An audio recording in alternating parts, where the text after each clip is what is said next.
함께 사도신경으로 신앙 고백하시겠습니다. 나는 전능하신 아버지 하나님 전지의 창조주를 믿습니다. 나는 그의 유일하신 아들 우리 주 예수 그리스도를 믿습니다. 그는 성령으로 잉태되어 동정녀 마리아에게서 나시고 본토 빌라도에게 고난을 받아 십자가에 못 박혀 죽으시고 장사된 지 사흘 만에 죽은 자 가운데서 다시 살아나셨으며 하늘에 오르시어 전능하신 아버지 하나님 우편에 앉아 계시다가 거기로부터 살아있는 자와 죽은 자를 심판하러 오십니다. 나는 성령을 믿으며 거룩한 공교회와 성도의 교제와 죄를 용서받는 것과 몸의 부활과 영생을 믿습니다. 아멘. 우리 함께 찬송가 31장 찬송가 31장 찬양하라 복되신 구세주 예수, 우리 함께 찬송하도록 하겠습니다. 찬송가 31장입니다. 31장 함께 찬송하겠습니다.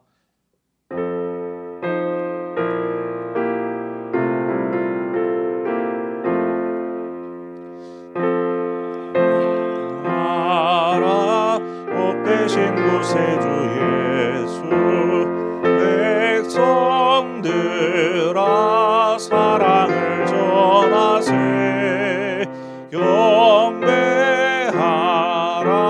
하늘의 천군과 천사, 주님 앞에 영광을 돌리세.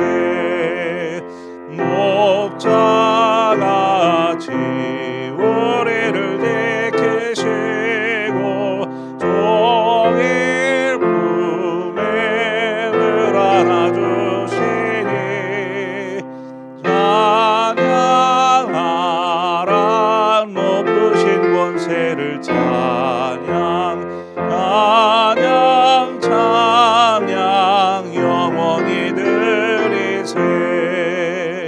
찬양하라 복되신 구세주 예수, 우리 대신 죽임을 당했네.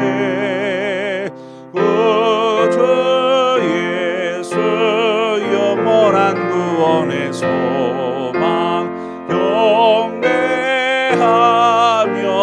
겸손히 절하세. 찬양하라 우리 죄 대신 예수, 그의 사랑 한없이 크셔라. 찬양하라 높으신 권세를. 찬양 찬양 찬양 영원히 드리세. 찬양하라 복되신 구세주 예수, 천사들아 즐겁게 찬양해. 구주 예수 영원히 다스리시니 멸관을 주 앞에 드리세.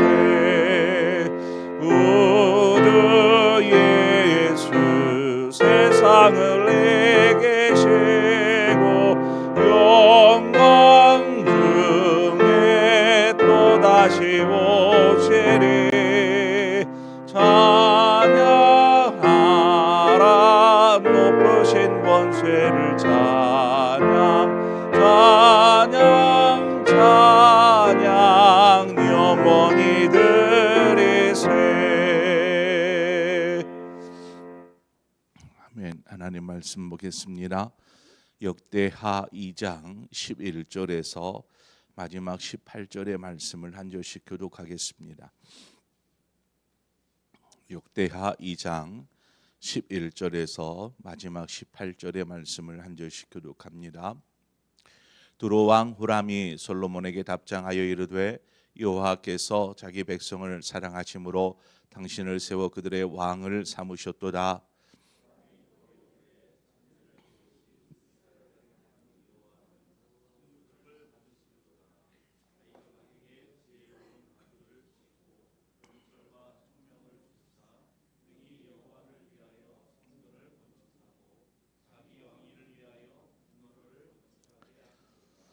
내가 이제 재주 있고 총명한 사람을 보내오니 전에 내 아버지 후람에게 속하였던 자라.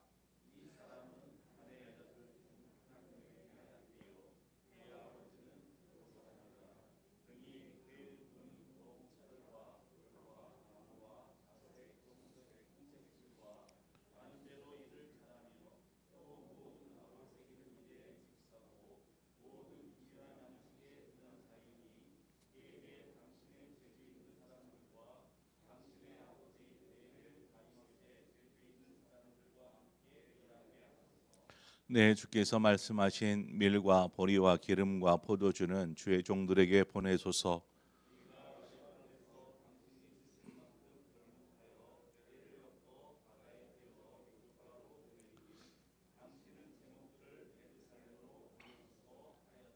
전에 솔로몬의 아버지 다윗이 이스라엘 땅에 사는 이방 사람들을 조사하였더니 이제 솔로몬이 다시 조사함에 모두 15만 3,600명이라.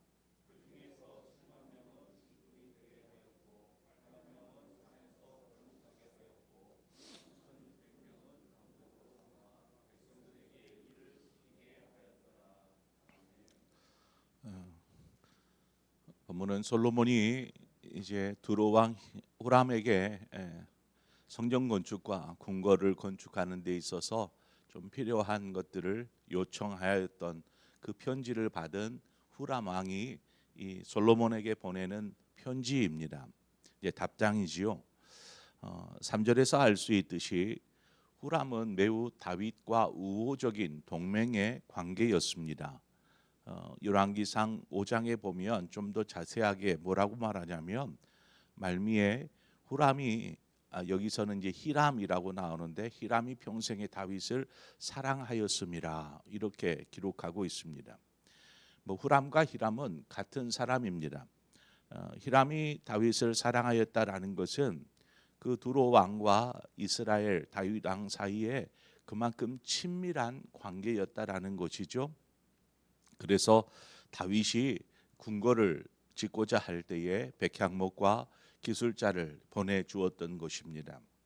자, 이제 솔로몬이 하나님의 성전을 짓기 위해서 지금 아버지 다윗을 언급하며 후람에게 도움을 요청한 상태입니다. 후람의 답장에서 오늘 본문에서 우리가 주목해 보아야 할 부분은 이방 나라의 왕인 후람이 여호와 하나님에 대해서 언급하고 있는 부분입니다. 후람이 여호와 하나님을 어떻게 알고 있기에 이렇게 오늘 본문 말씀처럼 하나님에 대해서 소상하게 이야기할까?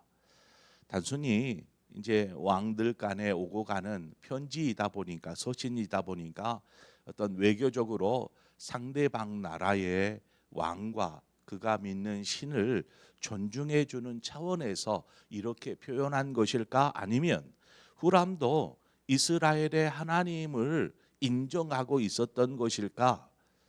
우리가 앞서 언급한 대로 후람은 다윗과 이제 친밀한 관계이지 않습니까? 그 관계를 통해서 이스라엘의 하나님에 대해서 분명히 다윗이 후람에게 이야기하였을 거라고 봅니다. 무슨 편지가 오고 갔든지 만남이 있었든지 간에 하나님을 언급하였을 것이 분명하다라는 것이죠. 또한 다윗이 이스라엘을 다스릴 때 이제 40년 동안 나라를 통치하면서 주변에 있는 대적들을 물리치고 그들을 하나로 일통시킵니다. 더불어서 이스라엘을 이제 더 이상 침략당하지 않는 강력한 나라, 더불어 또한 살기 좋은 정말 온 백성들에게 있어서 살기 좋은 때 황금기를 보낼 수 있도록 이스라엘을 그렇게 세우지요. 이것을 옆에 있는 두로 왕이 지켜보는 것입니다. 국제 정세 속에서 저 나라가 어떻게 속하고 있는지를 이렇게 볼 수 있지 않겠어요? 그러나 후람이 이렇게 지켜보는 것이죠. 다윗이 어떻게 나라를 다스리는가? 다윗이 나라를 다스리는 동안 이스라엘이 어떻게 발전하고 변해갔는가? 누구보다도 잘 알 수 있었을 거라고 봅니다. 그러면서 다윗이 믿는 여호와 하나님을 인정할 수밖에 없었을 것입니다. 뭐 그렇다고 해서 두로왕 후람이 여호와를 믿고 자신의 어떤 우상을 버리고 하나님을 섬기는 이런 사람이 된 것으로 보이지는 않습니다. 자, 우리가 어제 살폈던 내용 속에서도 솔로몬이 여호와 하나님을 모든 신들보다 크신 하나님이라고 편지에 기록한 것을 우리가 보았습니다. 그 부분에서도 알 수 있듯이 다윗 역시 후람에게 여호와 하나님에 대해서 이렇게 언급하고 이야기하였을 것입니다. 그 다윗의 신앙을 생각하면 분명히 그렇게 말했을 것입니다. 지금 솔로몬에게 보내지는 후람의 편지에서도 이렇게 그 하나님을 후람이 고백하고 있는 것이죠. 여호와 하나님에 대해서 언급하고 있습니다. 11절 중반 이하 보면 이렇게 언급하고 있는데, 여호와께서 자기 백성을 사랑하심으로 당신을 세워 그들의 왕을 삼으셨도다. 또 2절에 12절에 후람이 또 이르되 천지를 지으신 이스라엘의 하나님 여호와는 송축을 받으실지로다. 다윗 왕에게 지혜로운 아들을 주시고 명철과 총명을 주시사 능히 여호와를 위하여 성전을 건축하고 자기 왕위를 위하여 궁궐을 건축하게 하시도다. 이 고백을 보면 여러분은 어떤 생각이 듭니까? 이 사람은 하나님을 믿는 사람처럼 보여지지 않습니까? 중요한 것은 믿지 않는 사람이 믿는 사람, 다윗과 솔로몬의 그들의 말과 그들의 삶을 통해서, 그들의 통치를 통해서 하나님을 이렇게 고백하고 있다라는 것이 중요한 것입니다. 그 사람이 하나님을 믿고 있는지 안 믿고 있는지는 그 사람의 할 수 있는 것이고, 그 사람이 할 수 있는 일이고, 그 사람 입에서 이와 같은 고백이 나왔다라는 것이죠. 후람이 마치 솔로몬 옆에서 모든 것을 지켜본 것처럼 그렇게 지금 이야기하고 있습니다. 솔로몬이 성전을 짓기 시작할 때가 솔로몬이 이제 왕이 된 지 한 4년 정도가 지난 때 이 성전을 짓게 됩니다. 솔로몬이 기브온 산당에서 일천 번제를 드리지 않았습니까? 그것은 이전보다 훨씬 빠른 솔로몬이 왕이 된 이후에 바로 이루어진 일입니다. 그래서 그곳에서 일천 번제를 드리고 또 꿈에 하나님을 만나고 하나님께로부터 지혜와 지식을 얻게 되죠. 더불어서 부와 재물과 영광도 하나님께서 솔로몬에게 주십니다. 이제 4년이 흘렀습니다. 이 4년이 흐르는 동안 하나님께서 솔로몬을 통해서 어떻게 이스라엘을 세워갔는가. 아마 이 솔로몬은 하나님이 주신 지혜와 지식을 가지고 나라를 정말 잘 다스렸을 것입니다. 4년 동안. 그래서 나라는 점점 더 왕성하여져 가고 이것을 후람의 귀에 들리고 눈에 보이는 것이죠. 두로왕 후람이 전에 듣는 것입니다. 솔로몬 이스라엘의 왕이 바뀌었는데 솔로몬이 왕이 되어서 4년이 지났는데 더 찬란해지는 이스라엘 나라의 모습을 귀로 소문으로 전해 듣고 또 눈으로도 이렇게 볼 수 있는 것입니다. 그리고 고백한 내용이 바로 오늘 본문의 내용이지 않습니까? 이 모습을 보면서 하나님의 자녀된 우리가 이 땅에서 어떻게 살아야 하는지를 보여줍니다. 우리 역시 다윗이나 솔로몬이나 동일하게 하나님을 믿고 고백하는 그리스도인이 아닙니까? 그것에 대해서 우리는 분명한 정체성, 나는 하나님의 자녀입니다, 나는 그리스도인입니다 라는 정체성을 가져야 합니다. 그 정체성은 다윗과 솔로몬과 같이 하나님을 입술로 시인할 수 있어야 합니다. 정체성이 있기 때문에 나는 하나님의 자녀입니다, 나 하나님을 믿습니다 라는 이 고백이 자연스럽게 우리의 입술에서 고백되어져야 한다는 것입니다. 하나님을 믿고 있으면서 하나님에 대해서 입술로 이야기하지 않는다라는 것은 뭔가 문제가 있는 것이죠. 자신의 삶의 가장 중요한, 가장 중심이 되는, 그리고 자신의 삶이 바로 그 하나님께 영광되이 올려져야 될 인생을 사는 그리스도인이 입술에 하나님이라는 언급을 하지 않는다, 예수 그리스도라는 말을 입에 담지 않는다라는 것은 뭔가 문제가 있어 보이지 않습니까? 로마서 10장 10절은 말합니다. 사람이 마음으로 믿어 의에 이르고 입으로 시인하여 구원에 이르느니라. 우리의 입술을 통해서 하루에 몇 번이나 다른 사람들 앞에서 하나님을 이야기하고 예수 그리스도를 입에 담고 있는가 한번 돌아보십시오. 한 번이라도 하나님, 예수 그리스도라는 말을 누군가에게 해본 적이 있는가?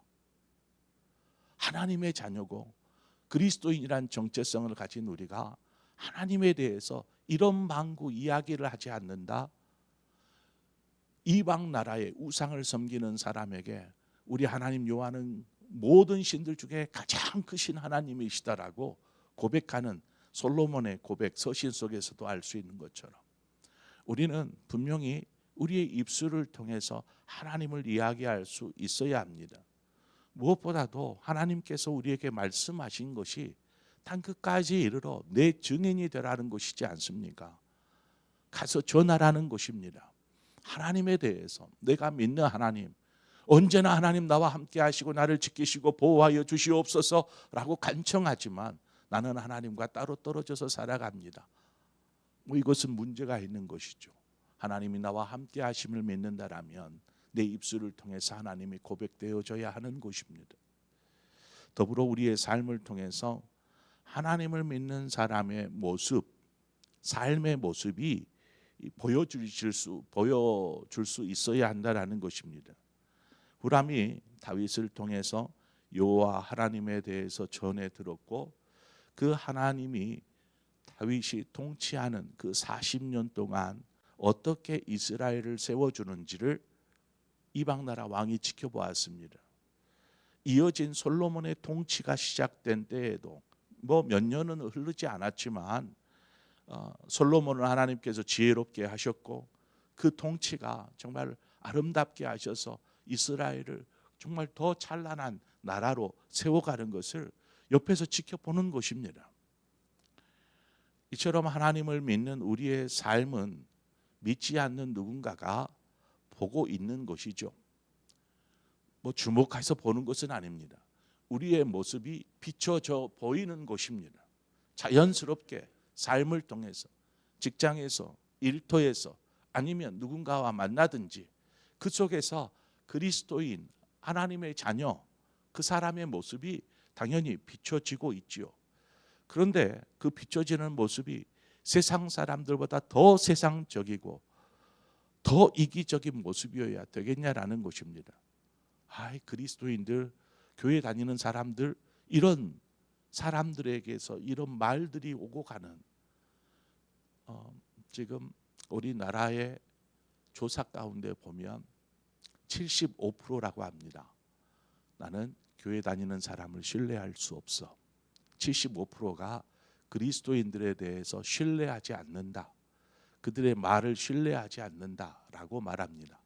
나는 불교나 천주교나 이런 노보다 훨씬 신뢰도가 밑바닥에 떨어져 있습니다. 그런 믿지를 않으니 예수 믿으십시오 하면 믿겠냐라는 것입니다. 그러니까 삶으로 비춰지는 모습이 굉장히 부정적으로 변해져 있는 것이 사실입니다. 그리스도인들, 교회 다니는 사람들을 보면서 사람들이 고개를 돌려버리는 것이죠. 이것이 원인이 무엇일까요? 무엇이 원인일까요? 그것이 중요한 것이 아니라 이제 우리가 사람들에게 어떤 모습으로 하나님의 자녀인 우리의 모습이 비춰지고 있는가? 내 삶의 자리에서 어떻게 비춰지고 있는가?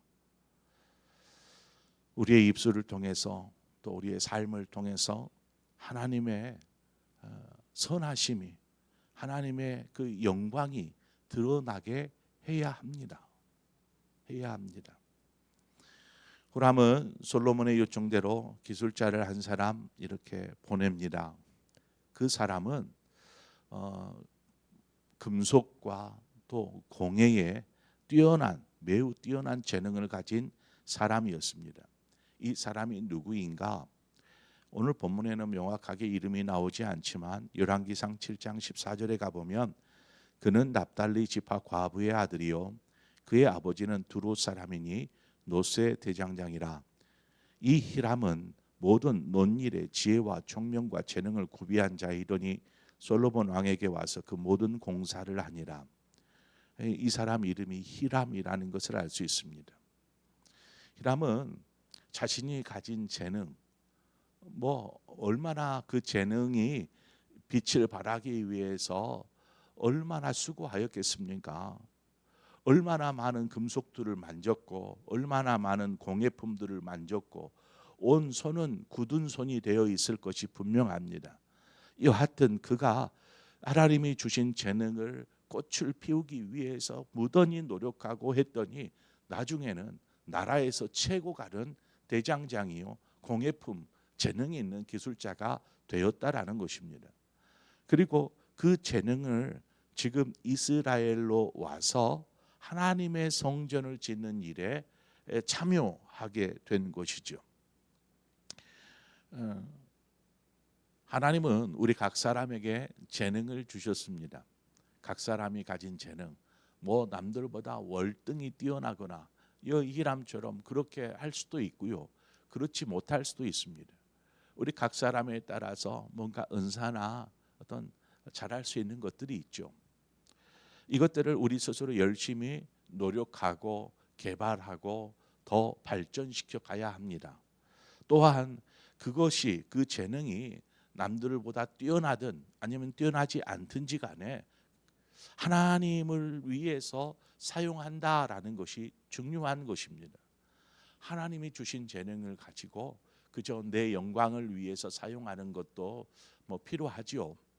그렇지만 그보다도 우리가 믿는 하나님, 그 하나님의 영광을 위해서 나에게 주어진 것들을 하나님 앞에 다시 드리는 것입니다. 그래서 그것을 통해서 하나님의 영광이 드러날 수 있도록 해야 하는 것이 바로 그리스도인의 삶인 줄 믿습니다. 저 여러분의 삶을 통해서 주변에 있는 사람들에게 일부러 보여주려고 하지는 마십시오. 그냥 자연스럽게 풍겨나는 것입니다. 향기처럼 그 사람, 저 사람은 그리스도인이구나. 저 사람은 왜 이렇게 선할까? 저 사람은 왜 이렇게 하는 일마다 하나님이 저와 함께 하시는가 보다. 이러한 모습이 자연스럽게 비춰질 수 있도록 우리의 말과 행동을 통해서 또 우리가 가진 것들을 가지고 하나님께 영광이요 하나님의 이름을 사람들 앞에서 높이 이렇게 영광스럽게 하는 그러한 믿음의 삶을 사는 저와 여러분이 되시기를 축원합니다. 함께 기도하겠습니다. 하나님 아버지, 우리의 살아가는 삶들을 통해서 하나님이 어떻게 드러나고 있고 고백되어지고 있는지, 교회에서는 찬송도 하고 입술로 고백도 하고 말씀 앞에 서기도 하는데 우리의 삶의 자리에서는 우리가 어떻게 살아가고 있는가 돌아보게 됩니다. 하나님을 믿는 하나님의 자녀로서 살아가고 있는지, 우리의 입술에 예수 그리스도라는 그 이름을 몇 번이나 하루에 살아가는 동안 입술에 담고 있는지, 또 사람들에게 비춰지는 그리스도인된 나의 모습은 어떤 모습인지 돌아보면서 하나님께 정말 영광이 되는 삶을 산다고 하는데 바로 우리의 말과 행실을 통하여서 예수 그리스도를 드러나고 우리의 삶을 통해서 하나님이 영광 받기를 원합니다. 특별히 하나님께서 우리 각 사람에게 주신 뛰어나지는 못할지라도 주어지는 재능과 은사와 능력이 있다라면 그것을 통해서 하나님께 영광된 삶을 살 수 있도록 우리를 이끌어 주시옵소서. 그래서 우리가 사는 동안 우리가 사나 죽으나 주의 것이로다 고백하는 것처럼 우리가 하나님의 영광을 위해서 사는 우리 모든 성도들의 삶 되게 하여 주옵소서. 예수 그리스도의 이름으로 기도합니다. 아멘. 오늘 이 시간 말씀을 생각하면서 하나님, 우리는 어떤 모습으로 살아갑니까? 다윗과 솔로몬처럼 그렇게 다른 사람들의 어떤 모습으로 비춰지고 있는가? 아, 저 사람 참 착해. 이것이 아닙니다. 아, 저 사람 하나님의 사람. 저 사람 하나님께서 지켜주고 계시는구나. 아, 하나님께서 저 사람을 영통케 하시구나. 저 어려움 가운데서도 저 사람이 저렇게 할 수 있는 것이 무엇일까? 바로 하나님의 모습이 우리의 삶을 통해서 다른 사람들에게 고백되어지고 드러날 수 있도록 나는 그런 삶을 살고 있는가 돌아보면서 우리가 함께 고백합시다. 하나님, 내가 하나님의 이름 예수 그리스도의 이름을 입에 담는 것을 부끄러워하지 않게 하여 주옵소서. 만나는 이들마다 그 예수 그리스도 전하게 하시고 모습으로 보여주게 하시고 하나님 그런 삶을 살게 하여 주옵소서. 또한 우리가 가진 능력이 있으면 달란트가 있으면 아름다운 성품이 있으면 그것으로 하나님의 영광을 위해서 사용하는 삶이게 하옵소서. 우리 그런 마음으로 함께 기도하고 더불어서 우리 교회를 위해서 함께 기도하십시다. 하나님, 우리 교회를 사랑하시는 하나님, 교회를 통해서 상봉교회를 이 이웃 사람들이 바라보면 뭐라고 이야기할까? 저 너무 좋은 교회예요. 교회 가려거든 상봉교회 가세요. 할 수 있는 교회, 그런 교회가 될 수 있도록 하나님이 기뻐하는 교회 되게 하여 주옵소서. 이런 마음을 가지고 교회를 생각하면 기도의 제목들이 떠올려질 줄 믿습니다. 우리 그것들을 가지고 함께 기도하고 여러분 각자의 기도의 제목으로 기도하시다 자 이렇게 돌아가시겠습니다. 기도하겠습니다. 좋으신 하나님 아버지, 은혜와 사랑을 감사합니다. 오늘 우리를 주의 전으로 불러주신 아버지, 하나님, 우리의 모습들을 통해서 어떻게 하나님은 고백되어지고 있고 하나님은 비춰지고 있는지 우리가 우리 스스로를 돌아봅니다.